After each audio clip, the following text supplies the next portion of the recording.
The storyboarding of this series was quite good. Why I like the story is that it's not dependent on one character. You understand? They are not actually talking about one particular character from beginning to the end. Because when the first time I saw Gabriel Afolayan on the movie, I felt like the story will be around him. The way it started, because it was like I'm the dawn of one area and stuff like that. And immediately I just shot him. I said, so he had me glued to the screen. Like, okay, what's going to happen next? If you look at the scar on Gabriel's face, Yeah. Gabriel's scene, it's actually a 6-episodal series, but Gabriel's episode was what actually went viral the most. Gabriel carried that makeup. Gabriel is phenomenal. Like makeup, the way they can do a makeup and you can't carry it. He made me believe that Gabriel is evil. Like this guy is done. This series is not for the lily livered. So you have to be, your liver has to be strong because there were a lot of gruesome activities that happened in that series, and if you're not wired to handle such, you might just freak out. Clarence pushed this series, man. If you're following Clarence on Instagram, every day, Clarence is always putting out this is money that is business now. Do you know how much he spent? And for me, anytime you remember the money. Welcome to POV, your go-to Nollywood review show where we break down the hottest movies in the industry with a deep dive like never before. From cinematography to character development, we'll definitely give you a full analysis of the latest hits and misses in the Nollywood scene. I remain your host, Michelle Abanim, and I'll be back after this break. Welcome back. Now today I have two incredible guests in the studio, Ayo and Jude, and we'll be breaking down Netflix's new drama series, Inside Life. Now, Inside Life is a Nigerian drama series that explores the challenges and emotional struggles faced within the country's prison system. Now, this one was directed by Clarence Peters. The story focuses on a young man whose life takes a sudden turn after he's wrongfully arrested just days before his wedding. The series touches on themes of survivor, justice, and the complexities of human relationships within a broken system. We have the likes of Gabriel Afolayan and Meg Otanwa and a lot more actors. So first of all, let us welcome our very beautiful and amazing guest. Hi AI, hi Jude. How are you doing? Hello, Misha. How are you doing? I'm fine, thank you. But you didn't answer, Misha. Michelle, Hi, I'm good. All Feels right. good to be back. True. All right, now let's delve right into it and let's talk about filming, the whole filming process of this movie. First of all, I'd love to ask, what was your first reaction? Like, no, not first reaction. After seeing the movie, what word can you use to describe the movie? One word? Yeah. Gruesomely. That's what I want. What is it called? Gruesomely real. Like it was gruesome, but also felt real to me. Okay. Truly, it's what's inside of me. Oh, that wow. movie, or that series. Okay, so I would agree with you. Now let's move on to Jude. What word would you use to describe the whole movie? I'll use the word creativity at 100. Fantastic. I can already feel like this is going to be a very jolly good ride. Now let's talk about cinematography. What are your takes on cinematography? Cinematography was excellently done. Well, let me not use the word excellent, but it was well done because there were still some gaps here and there. But for me, I loved the fact that the director, Clarence A. Peters, showed his mettle. He actually showed that he's really a director of photography. You could see that evident. Yeah. And guess what, guys? Clarence is the executive producer, one of the executive producer. He's also the producer of the movie. Yeah. He also was behind the story. Yeah. He was also the editor. He was also the DOP. What else did he was also the marketer, because every day, every single time, Clarence was always dropping snippets of that series. So, but for cinematography, I love the feel of the cameras. I don't know how Jude is feeling about it, but for me, I love the feel. It was similar to what he did with Back and Forth, Fireboy's song. Similar feel, and also similar to what Meji Alabi did with water and Gary. Okay. I like that dark theme ambient. You know, all through the series it was all dark. Yeah. Even when there was daylight, it felt dark. Yeah. So I loved anything dark, anything black. I'm in love with it. Okay, so I love that, and also the fact that he used a lot of close-ups to depict the story and all that. His storyboard was the storyboarding of this series was quite good.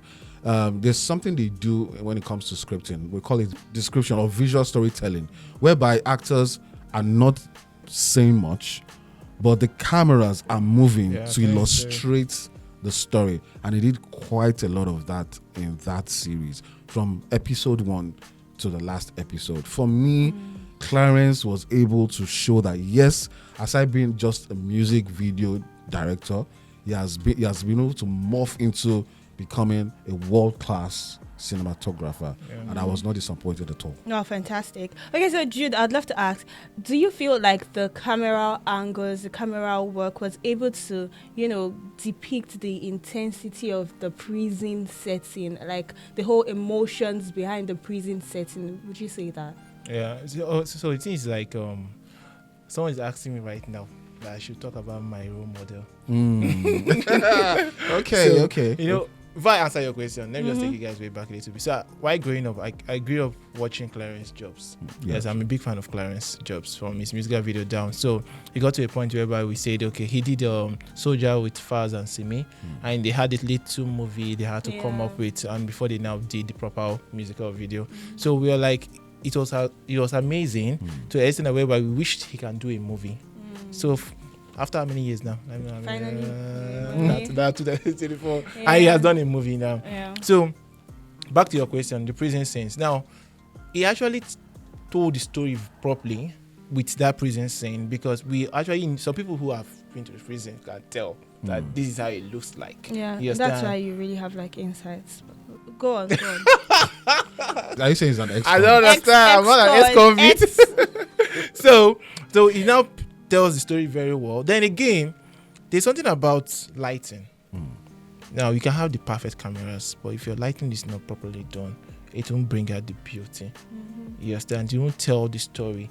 So when I saw the lighting, that most sides, just like AY mentioned, some areas were dark, some sides were not dark, and stuff like that. So most times, some people come into the lights to make some speech and go back to the dark.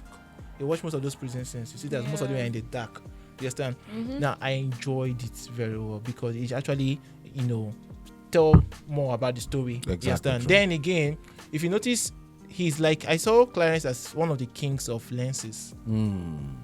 Now, there was a scene like in the episode 1 whereby that guy was trying to get stuff from the chemist. Yeah, true. That place was tight. You can't get a wide shot from there. You understand? I saw this. It was tight. It was a tight scene. You can't get a wide shot. What you can do is close up. You understand? But what he now did in that scene, he now used a camera. I don't know how he did it, but it was the wide shot looking like a CCTV. You saw, if you watch that movie, you notice that it looks like a CCTV getting a wide shot. So it was all playing with the shots. Then again, the camera transitions were just moving faster. The next thing I was even trying to catch the movie. I was like, wait, this movie is moving faster than my memory. I was like, what's going on? The next thing they just switched to this thing. Now look at the transition that happened within the mother's death. Yeah, that's true. You understand? The lighting coming out, the woman open eyes and so we want to call you home, stuff like that. Everything was just happening fast. There was no dull moment. Jude, at this point, we have to cut you because cut me. I can write a book about Clarence. Please cut. All right, now let's talk about makeup, costume. I mean, it was a prison setting, so true. We expected like a lot as it relates to makeup and costume. And you, that is a lover of makeup and costume, how would you rate? How would you rate the makeup and costume for this movie? Did it align with the whole prison setting and all that? Absolutely. When it comes to blood, prosthetics, and all that, it did it well. The makeup, shout out to the SFX guys, because the whole gushing of when someone's throat is slit, or someone's arm is cut, or someone is shot and all that, the gush or the rush and of the blood and all that was carefully done. I was actually looking out for the costumes as well. The costumes were apt. The series is not heavily dependent on flamboyant costumes. Yes, we had the maidens wearing white and all that. That was towards the latter part of the series and all that. But aside those vintage costumes and all that, for me, double goes out to the SFX guys, because they were the ones that actually came through with the scars. When there's a scar, when there's an injury, the scars, the blood and all that. So they were critically and carefully done. And if you look at the scar on Gabriel's face, Gabriel's scene, it's actually a 6-episodal series, but Gabriel's episode was what actually went viral the most because of the scar that was done on Gabriel. The moment I saw Gabriel's face, it reminds me of Chidi Mokeme's role in Shantytown and all that. So I was like, wow.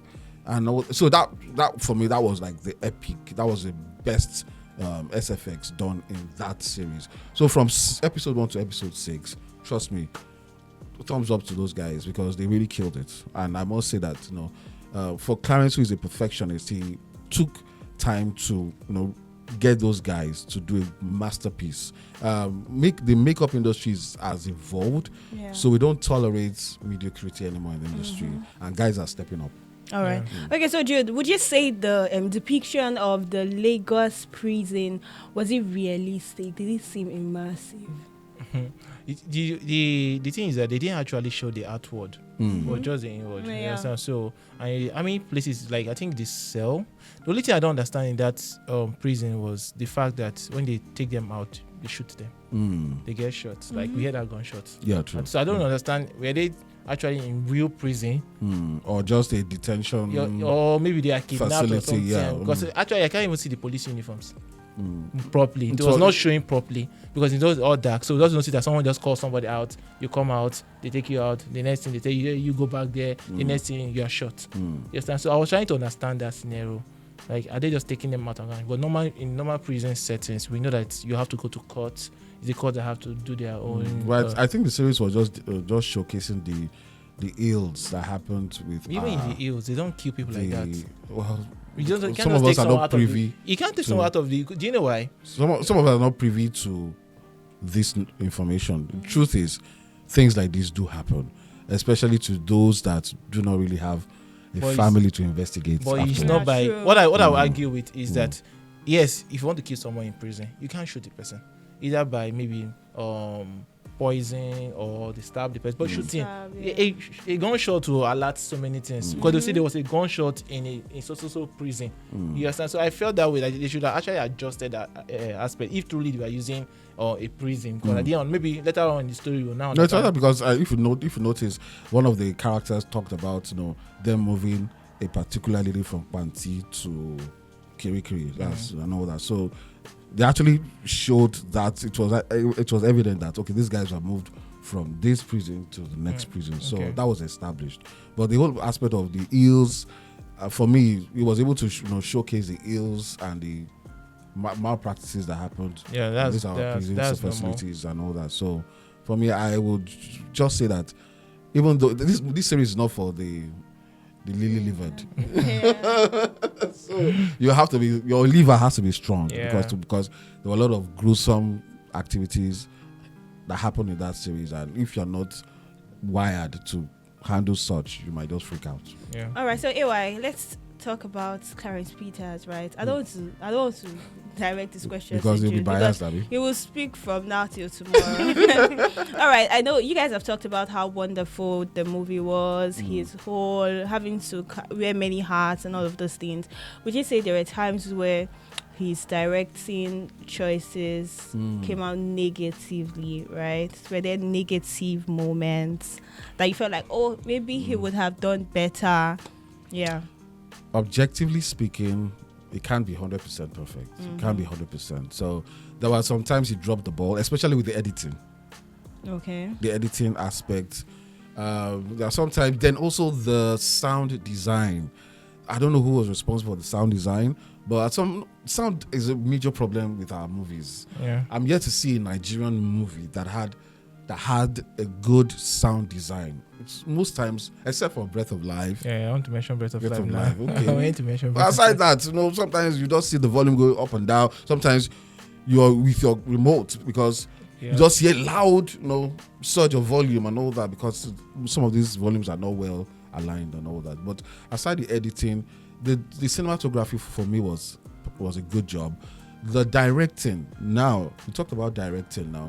I still saw some. It was heavily dependent on the style of directing when it comes to music videos. That music touch. Because when I talked about the description when script writing, whereby characters are just moving, they're not saying anything, but you could actually tell from their movements that they are trying to interpret this. So and that is really evident in music videos. We use that a lot, because music videos we don't talk, right?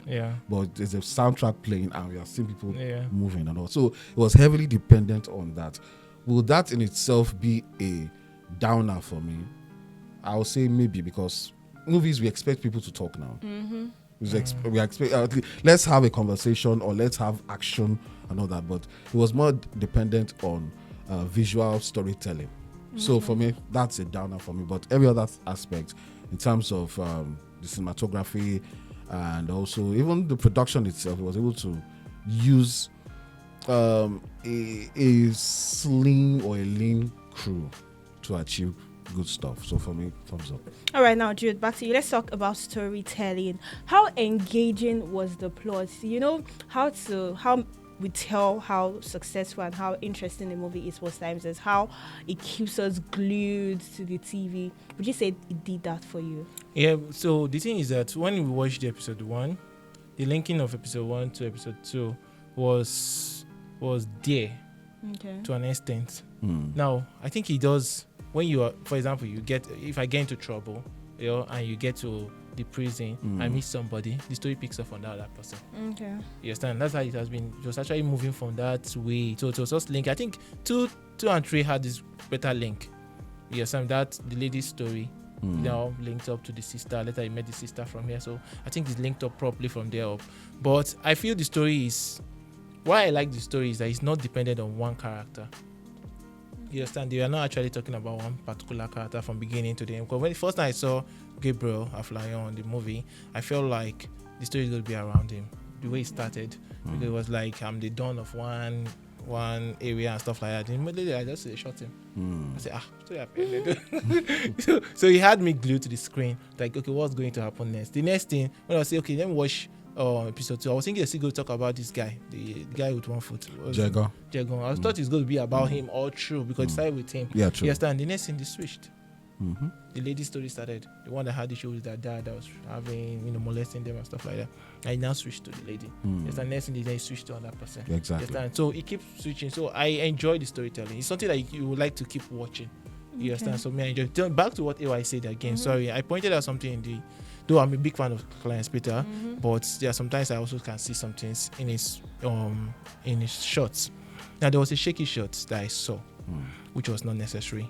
Now the part whereby, what is that guy's name again? The guy on one foot. Jagon. So sorry, sir, I'm always missing your name. I just know you by, So he went to the club or a party to meet his friend or so. Yeah. Now the camera was having a camera movement. It was shaking. So it was not even necessary. I was like, why didn't they put it on a steady cam? If they use a steady cam, I don't know what they use, but even this steady cam has to be more steady. I know they want to make that movement short, and they want to just have a wide shot, walk into a wide shot. They want to have you follow the character into the place, get the reaction of people, just like how he's saying, like a POV of what the character is saying. But it was not stable enough. It was, dangling. It was just like this dangling. So I felt like you should have done it more better. Then again, I know he's trying to have the habit of, there are some foreign movies whereby they have that kind of setting whereby everything is just fast. But most time we like to know the setting. Let us know where you are. You understand? We know, like, I think, like when they arrested Jagon, I didn't even know how they arrested him. It was just, I thought they carried him from here. Next thing I saw him inside a bus, as if he's sleeping. He woke up, opened his eyes, someone is pointing gun at him. I don't even understand there. Who is the person pointing the gun at him? You understand? I know they're trying to keep me on suspense though, but when you keep me on suspense at the end, I didn't get to understand the suspense. That means I'm lost. You understand? And the end of it, he didn't come back to tell us who was that person that was pointing. Was he a policeman? Was he a kidnapper? Then what happened to the lady that killed Gabriel? You understand? Stories are not. I know that stories have to link. When we watched breath of life. We know we are asking questions. Why is he having longer breaths? Why is this one when he was growing up? Now found out that everything has to link. So that's all about story. Story has to link. There's no let's just shoot one addendum in this thing. That addendum has to link to the story. You understand? So that's what I feel. All right, so AY, continuing what you said, how he talked about at first he thought it was Gabriel Afolayan. He was like the star of the movie, and then they shot him. Do you feel like some characters were not fully fleshed out, like somewhere underdeveloped? I would say yes, and I would say no. It all depends on what angle you're looking at from. Gabriel Afolayan in that movie, we all know that yes, he's a movie seller. He sells movies. So if you watch the trailer and all the promos, it was centered around Gabriel Afolayan because he's arguably the most popular face in that series. Anyways, but linking story to story and character to character, the character development in its entirety. 1 to 6 for me it was well plotted. The script was well done because the woman the police officer you're talking about in scene 1 also featured in scene 6 as well. I didn't see her face. Yeah, they had to bring her back in scene 6 because I was looking out for her all through episode 1. Sorry, episode 1, episode 2, 3, 4. I didn't see her until episode 6. So that means the story continues. Okay. That's not the end of the series. Okay. So I'm sure he is also Clarence wrote the story for crying out loud, and was also part of the screenwriters. So I'm sure they don't want to exhaust everything in one season, and that's the beauty of a series. If you're a huge fan of series, Power. But is it compulsory a series end on episode 6? I've seen lengthy series now. Yeah, because he wants another season. Yeah, he wants another season, and also looking at the climb that we are in, it's advisable to do max 6 because when you do more than 6, pushing the next season might be a tall order for you. So don't exhaust all your creative juice in just one season. Leave the viewers wanting for more. That's suspense. And I believe that's also the idea when it comes to the business side of movies. If you look at Oloture 2, Oloture 2 had just 3 episodes, right? And they teased us that, okay, watch out for... It's okay, don't talk about that. Next question, Jude. Jude, so who would you say gave you the most compelling performance? I would have said Gabriel. Because Gabriel was a 1 episode man, I mean. Yeah, but that 1 episode meant a lot too because that scene, him and the Aisha, the woman, her name, they were killing it. Like it was more professional. They just started by gisting as friends. They now switched to business. From business, they now turned to enemies. So you're just switching one scene. Well, there's so many things in one scene. And Gabriel carried that makeup. Gabriel is phenomenal. Like makeup, the way they can do a makeup, and you can't carry it. He made me believe that Gabriel is evil. Like this guy is done, but still, he's not my standard actor. You see that something is actually wrong with you because I said, "Who is your standard actor?" And Jude is like, "I would have said Gabriel," and he started explaining Gabriel, and now you're like, "But still, he's not really." So my standard actor is that other lady. I don't know her name. I'm sorry. The lady that the father was molesting. Okay. I can't remember. So episode 2. That's my standard actor. She right. actually, embodied that. Yeah, character. she made me. Sorry, let's move on. I guess anyway. Yeah, and talking about the father who molested the daughter, Jeffrey did. He knows how to play that daddy roles and all that, but he's not my standout. My standout has to What be... is happening? Inside life, right? My standout has to be Gabriel Afolayan. I've never in my whole life seen him in that role. When I saw the trailer, I thought it was Scarlet, that Chidi. Until I this is Gabriel, and Gabriel for me embodied that character. He was a thoroughbred. I thought you mentioned this guy, Jegon. What do you call him? No, Jegon also tried because this is my first time watching fully. For those who watch Yoruba movies, Jegon has always been playing beat part roles. Yes, and all that. And also coming on this kind of movie, on this kind of platform, Netflix, for crying out loud, is definitely an upgrade. Yeah. But I will still not give it to Jegon because for me, Gabriel did more. Even though it's 1 episode, one scene, just one scene, But that one scene was for me was just one of the most standout scenes. Yeah. All right, now let's move to the one that people have been The sitting one. down here for. Okay, would you say it's a roast? Or I feel like I already know what you guys will say. Should I just close this show? All right, so AY, is it a roast or a toast? With everything in me, I will be toasting to this movie. Yeah, or to this series rather. With everything in me, it's a good job done by Clarence A. Peters. Morphing from a music video producer and director to a movie producer, it's a whole lot. I can't wait for season But that's the 2. reason why he was silent for a while. Because I just feel like he was silent in musical videos for a while. Yeah. He was shooting a He few. had He had This is a big project, going and on while he was silent. Clarence pushed the series. Man, if you're following Clarence on Instagram, woo, every day, Clarence is always putting out This is money that is snipers. business. Do you know how much he spent? And for me, being Anytime you remember the money. for executive producer, director, editor, DOP, screenwriter, story. Oh man. Take your flowers. Oh. All right, so guys, this is where Yeah, go ahead.